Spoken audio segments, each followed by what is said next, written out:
Harrison Ford in a still from Blade Runner.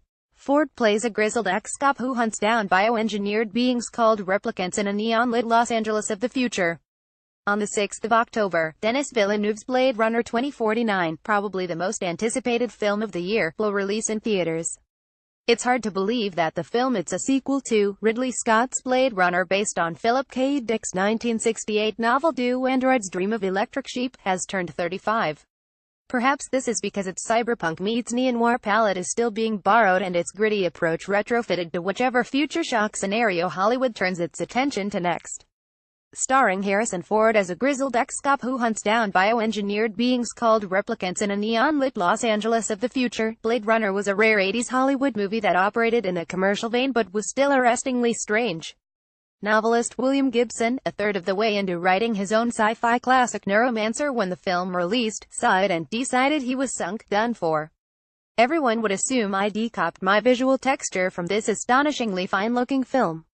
He later told the Paris Review it affected the way people dressed, it affected the way people decorated nightclubs.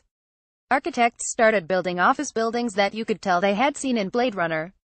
It had an astonishingly broad aesthetic impact on the world. Here are some ways in which Blade Runner changed the face of pop culture.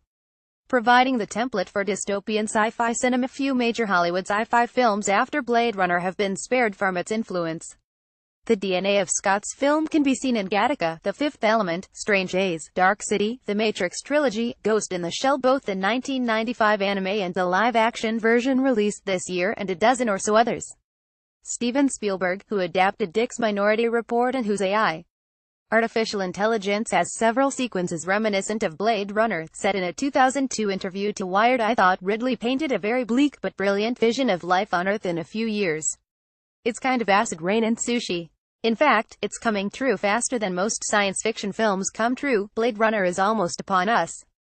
It was ultra-noir, inspiring a generation of anime creators unsurprisingly, given Scott conceived its battered neon cityscapes as Hong Kong on a very bad day. Blade Runner has had a deep influence on anime, evident in classics like Katsuhiro Otomo's Akira and Mamoru Oshii's Ghost in the Shell.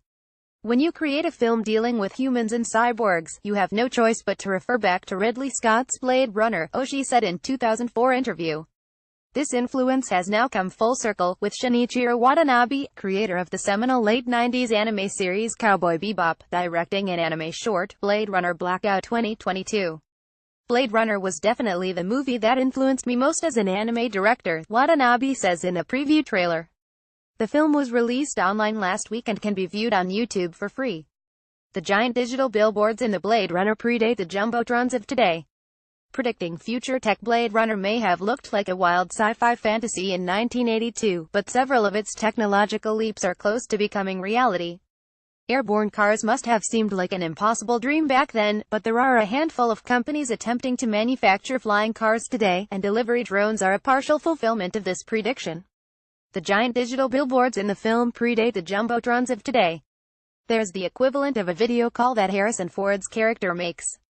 And the question of the humanity of artificial intelligence that runs through Scott's film is an idea that is being explored in very real ways today. Cementing the legend of Philip K. Dick, though he wrote a screenplay in 1974 based on his novel Ubik for a film that was never made, Dick's visions never made it to the big screen until Blade Runner opened in 1982. After that, there's been a steady stream of filmed adaptations of his novels and stories, gritty, eye-popping action movies like Total Recall and Minority Report, thrillers like Paycheck and The Adjustment Bureau, and my favorite, the rotoscoped madness of a scanner darkly. Lately, his work has been adapted for TV as well, in The Man in the High Castle and Philip K. Dick's Electric Dreams. This constant mining of his oeuvre and Hollywood's fondness for the reboot has meant that Dick's reputation as a sci-fi savant has remained more or less constant for 3 decades. Mainstreaming the director's cut. Google Blade Runner director's cut and you'll find at least a dozen links dissecting which version of the film you should watch.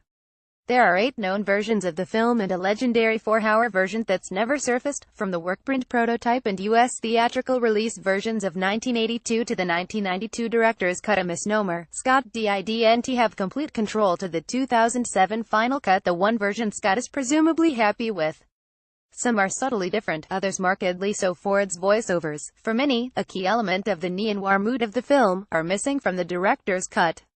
The idea that different versions of a film are worth scrutinizing and hotly debating, not to mention the later sanctifying of the director's cut as a DVD staple, was arguably brought out of the art house arena and into the mainstream by Blade Runner and another sci-fi film that followed on its heels, Brazil.